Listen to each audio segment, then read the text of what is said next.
Hello YouTube, hello YouTube, hello YouTube. Good day. We're going to continue with my life story and I'll get right into it. All right, so we left off with getting to Delaware. This would have been 2001, but before we go there, I want to. I mentioned earlier in my story that I have three brothers, one of which was born in 1992, same mother, same father. My very best man, my best friend, someone who I understand on a different level, Then I had my next brother, different dad, right? My stepdad, who I mentioned, same mom, my brother, doesn't matter. Born in 1999, and I am years past respecting him as a man now. I have seen him go through things in his own battle and continue to swim and fight. I have an immense amount of respect for him. And I mention that because growing up, I didn't. I always saw him as just a little kid, but he's a man. And then I had my youngest brother in 2001, right before we moved to Delaware. And he has he has locked up potential. I cannot wait to see what he becomes. He's actually the smartest of us all by far. So I'm very curious to see what he becomes. I also respect him as a man because I've seen his battles that he's been through and his coming of age story. And I just want the best for all of my brothers. We all have a really great relationship. I wish that we were together more, but we all have our own journeys that we are on. It hurts me that I can't see them as much as I want to, but I understand, and it's part of our manhood, our journey. So there's four of us now, my stepdad, my mom. Remember, we're in this 2,000 plus square foot home with a basement that we're renting. And I remember specifically, right, this is the same house that I mentioned in the last video. I asked them, are we buying, are we renting this house? Same house. I spent, I want to say the middle of fourth grade. Nope, middle of fourth grade and all of fifth grade there. I can't remember what time of year we moved in, but I know I spent some of fourth grade there and all of fifth grade there.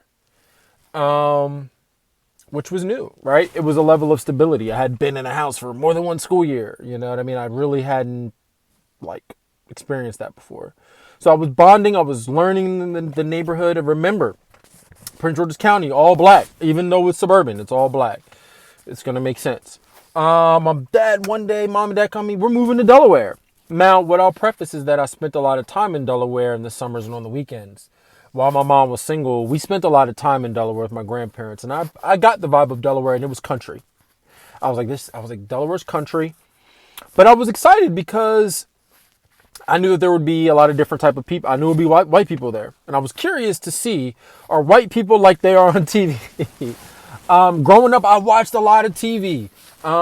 My childhood I had to grow up quick, and I really didn't get a chance to make a lot of close friends like that. No one really got to know me, so I was very chameleon-like in that way. And TV was my escape. That was where I saw the world. And that also gave me a lot of personalities. So I was curious to see what that was going to be like. If we fast forward to September, school starts, we're packing up and we move to Delaware.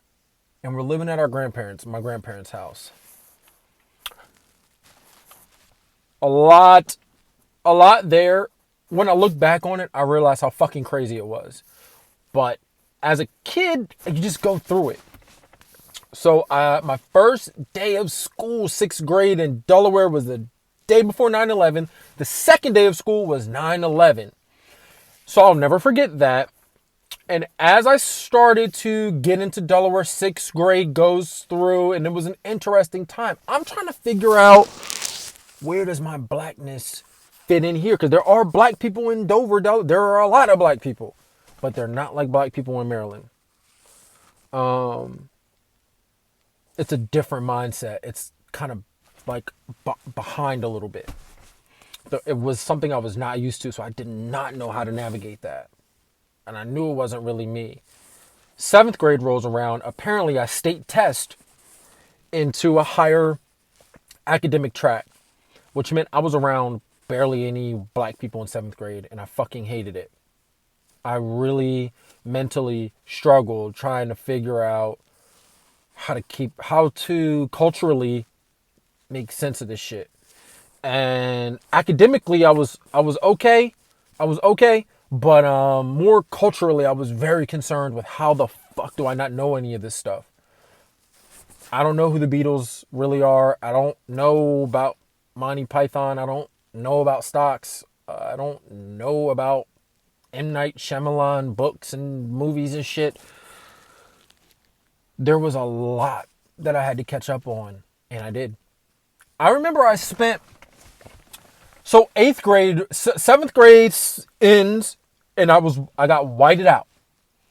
I learned about Jon Stewart, Dave Chappelle, and it's funny, Dave Chappelle, right? Whatever. I got very cultured and white in things that white people like. Man, and what they have the ability to do. What also struck me is I saw how white people lived, at least here in Delaware.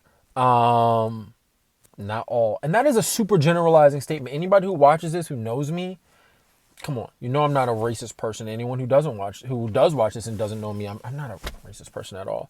I give each person a chance to be who they are with me. But I saw that there was differences. I did, at least here. And it was shocking to me. I remember going to my white friend's house who had a pool. I was the only black person there, and they treated me fine. I never had any real big issues. We'll get to that later. I did, but not then. I was like, damn, they got the pool, pizza party, everything in the house works. There's space for everybody. They got investment accounts. I'm like, oh shit. Remember, I'm coming from living in the hotels. I'm coming from barely getting haircuts and shit like that. We weren't broke. We just never had any fucking money. Both my parents were working, but we never fucking had money. So this was a culture shock to me in so many ways, and it was very conflicting. So, 7th grade summer, right? Remember, I really didn't have any close friends. I was a chameleon. I'm living in my grandparents' house. I'm kind of ashamed. I want to bring people over my house, but my grandparents probably live in man, that house was give or take 1,500 square feet. Maybe. It was a small house. I did not know how to navigate this. So 7th grade summer, I'm kind of by myself, and I discovered skateboarding. Tony Hawk. I spent a lot of time playing video games, watching my younger brothers just kind of going day by day. I'm not happy with myself. You got to remember too, growing up, I got teased a lot because of my complexion. I'm very dark skinned. So, I'm dealing with a lot. What I also got to start back is in 6th grade, I started playing football, and that helped me grow a lot too. When I first moved to Delaware, I played football for the first time, and that was the first time I ever went head up with other boys, and I learned a lot about myself with that. I started to become who I wanted to try and be some way, but I had a long way to go. Discover skateboarding. So I'm playing football and I'm skateboarding in 8th grade, but skateboarding takes over my life. The freedom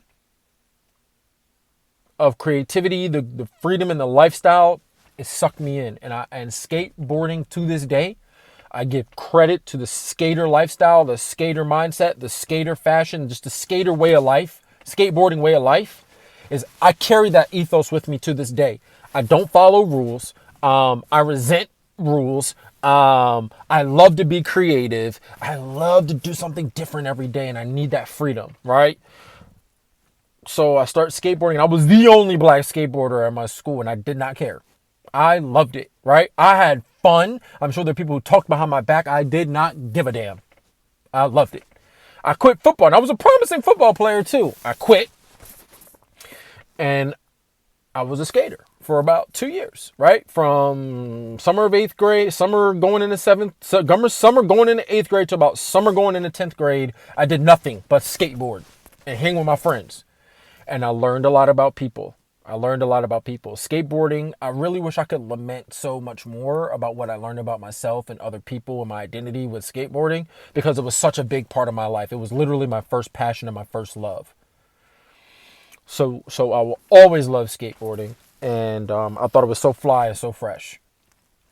So we get into high school. I'm known as a black skateboarder, but I was very popular.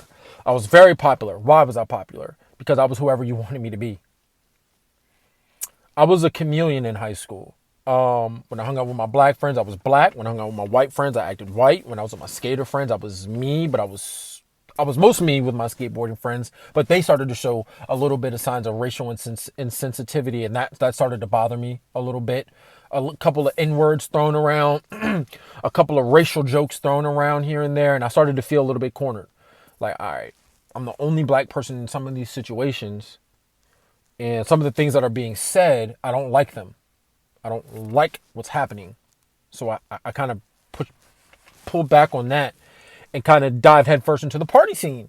I became from a skater guy and in the skateboarding world. I'm out all night skateboarding. Girls sneaking us into their house. We playing strip poker. We was crazy.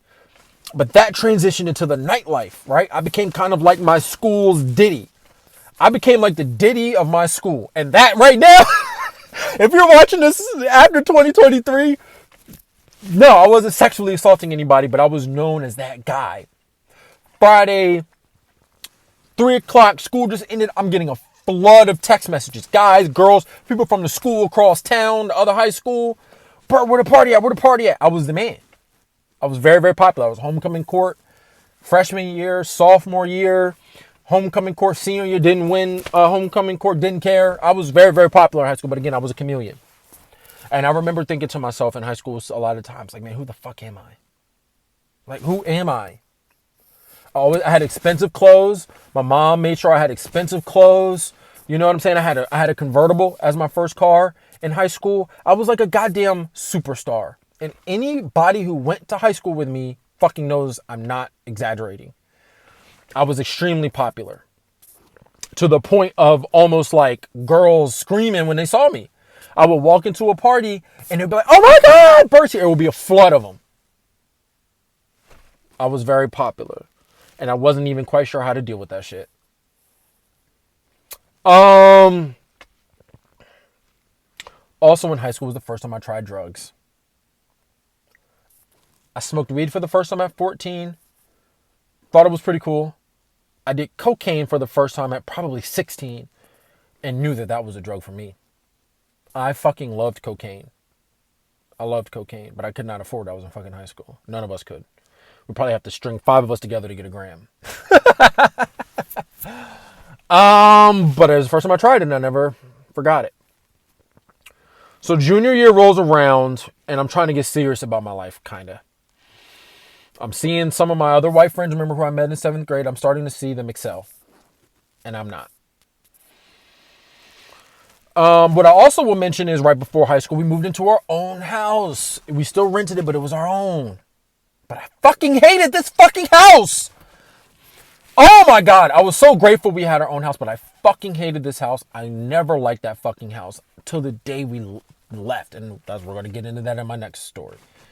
I fucking never liked that house and I never knew why. I never fucking liked it, man. I fucking hated that house from the moment we lived there to the... And I tried to come around to it a few times, but I never did. So I don't know what that's about. But we moved into this house. I never liked it. But I remember I threw a fucking massive party there. I want to say my sophomore year, I threw a big ass house party after a football game. My parents left. And that immortalized me as like my local area, the man. I was the man, man. Yeah, it was crazy. It was crazy. But junior year, I'm trying to get serious. Adderall. 2007 to 2008, just put fucking Adderall. I don't even remember 2007 like that because I was on fucking Adderall probably the whole time. But I got all A's. But it made me start to see that drug dependency start to build up a little bit. And drugs have been a theme in my whole life. Again, my drug addiction story doesn't have no felonies, no misdemeanors, no fucking crazy robbery, none of that goofy shit. But it has everything to do with trampling over my own self-worth and my own image. right? So high school, I'm the man. I'm not really taking school that serious, but I kind of am. I'm just, I'm in like these extracurricular activities because I know what I'm capable of, and I have a nerd friend group who I see are gonna excel. So I'm kind of keeping up with them. But I got my party group over here, I got my black friends over here, I got my skateboard friends over there, I got my jock friends over here, athlete friends over here, I got my preppy white friends over here. I got a little bit of everything going on, and nothing for me. And at home, it was okay, but not really. At home was actually okay. Like what I will say is that like my mother and father weren't drinkers, they weren't smokers, they weren't dysfunctional, man. They tried the best with what they had, but there was a disconnect in their relationship too, and I just whatever fell through the cracks. Lo and behold, senior year comes around. I get accepted into a college that everyone gets accepted into. We won't say the name. Suitcase school where everybody comes home on the weekend type of shit, but it was out of state, so super expensive. But I got into college, right? My senior year. So I just had fun, man. High school was like my fucking celebrity time, straight up. I learned a lot from that time, and a lot of the things, and what I'll say positive about it as well is that people affirmed me, and those affirmations I took with me. So I'm very grateful for all the people who be like, "Oh, we know Bert's gonna be our most successful friend" and stuff like that, and I took those things to heart. So thank you guys for who used to say things like that. I remember. I want to say rest in peace to all the people through that era who did not make it, who are no longer with us, and there are a lot of y'all. I miss you all dearly, and I'm sorry I didn't come to everybody's funeral, but y'all know what it is. Um, Man, there's so much I want to say about living in Delaware. I learned a lot, but I was fucking ready to get out of here. So that's where we're going to stop now. Chapter 3 is college and dropping out of college and what my life looked like for that period. While I was in Delaware, my relationship with my father was so-so. It was cool. Didn't really see him as much as we used to when we lived in Maryland, and we kind of lost touch a little bit. But I saw him every once in a while. Spoke to him every once in a while. Um, but yeah. So that's kind of like part 2. Was high school. The big thing about high school, I learned a lot about myself, but I started using drugs. I never quite put them down after that. I knew in college, coming up, I wanted to do something big. I just don't think I was quite ready yet. Okay? So that's kind of where we're going to stop now. We will go into part 3 of my story soon.